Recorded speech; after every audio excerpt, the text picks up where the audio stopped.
In a way, Nigella Kitchen is a book I've been wanting to write forever. It's been on the back burner for a while, maybe about 5 years, and that's partly because I had other projects, but really because I needed time for all the recipes to sort of bubble up and take more mature form, because I wanted Nigella Kitchen to be a really deep and personal account of what a kitchen means to me. What's essential about the kitchen is that it's not just a room that we cook in, it's a room we live in.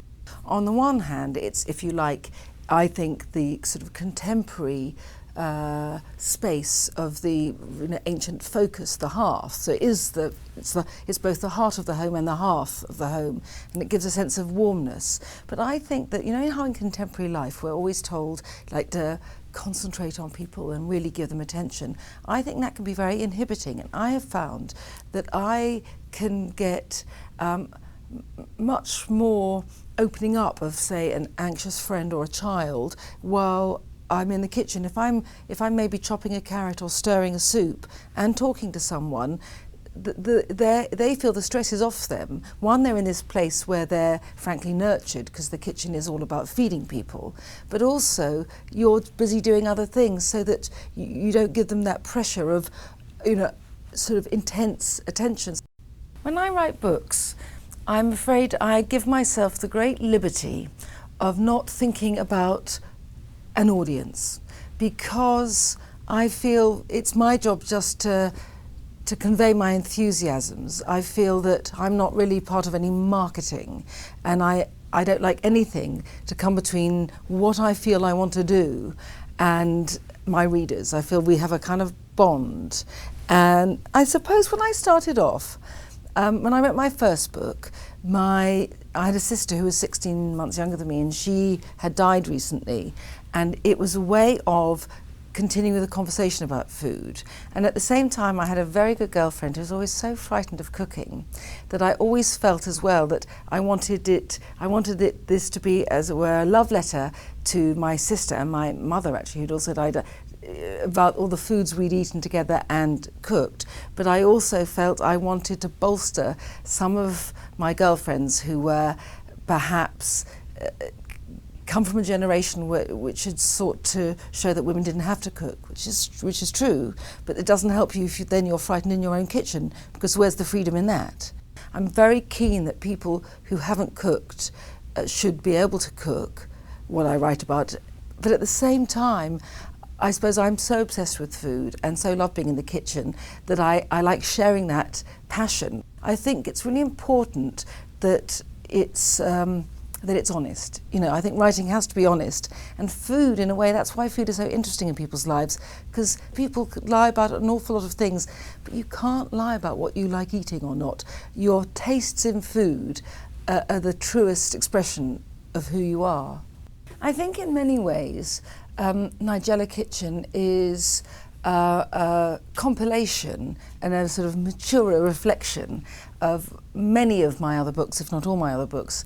In some ways, I'd say it has the narrative drive and the sort of text-heavy episodes of How to Eat, because, of course, I started off as a writer, not as a cook, certainly never as a chef, and so the writing is important to me, and it was lovely to be able to get back and romp with many words through a whole lot of pages. At the same time, it somehow echoes some of How to Be a Domestic Goddess, because I wanted to return to this notion that the kitchen is not a place to escape from, but a place to escape to, and that huge comforts accrued from cooking, and not actually only for those who ate the food, but also for those who cooked it. And in some respects, Nigella Kitchen has the highly illustrated values of Nigella Bites, and in fact Nigella Kitchen is really lavishly illustrated, and that's one of the things that makes it a very big book. But we shot it in my home and it's in my kitchen, and I wanted to get as much of the flavour of the kitchen in as possible, not just the food, but also my clutter, all the little bits of things I've collected, and as much as possible to try and get the movement of a kitchen. And then, of course, I had been very pleased with how well Nigella Express had done, and it had done well because it spoke to something in people's lives, but it also speaks to something in my own life, because I'm always in a frantic hurry and also very impatient as a person. So in fact there is quite a large section of Nigella Kitchen which is in fact more of an express style book where recipes come in under half an hour, no problem. But for me what was important was really bringing all these things together, and along I'd say probably with feast, because that was very much about why in a way meals are units of celebration, how we need food to help us celebrate any occasion in our life, be it personal or public or religious or spiritual, that all these things need food. It's very difficult to say exactly what's inside Nigella Kitchen. I think it would take us less time to say what isn't, but I've tried to think about all the occasions in my life when I think, oh, what shall I cook? So for example, I've got a chapter called What's for Tea? Because that difficult thing you have, we can all think of, oh, in 2 weeks I'll have some people over and this is what I'll cook. It's very difficult to think every day, day in, day out, what are we going to have? I've got another chapter called Hurry Up, I'm Hungry. I've got a chapter called Cook It Better, and I think that's very much at the heart of the book. Leftovers are crucial, not just because leftovers are what makes, I think, a cook rather than a chef, but also because it's so important, not just because I hate waste, but my way of recycling is by carrying on cooking with ingredients, and I think that's like real cooking, and it's such fun to do, and it really means that everything you do have can go a lot further, and I think that's pretty important. But in fact, so important do I think leftovers that after every recipe in the book, wherever appropriate, I have a little note at the end called Making Leftovers Right, and with all my ideas for what to do with the ingredients above if you have some left over.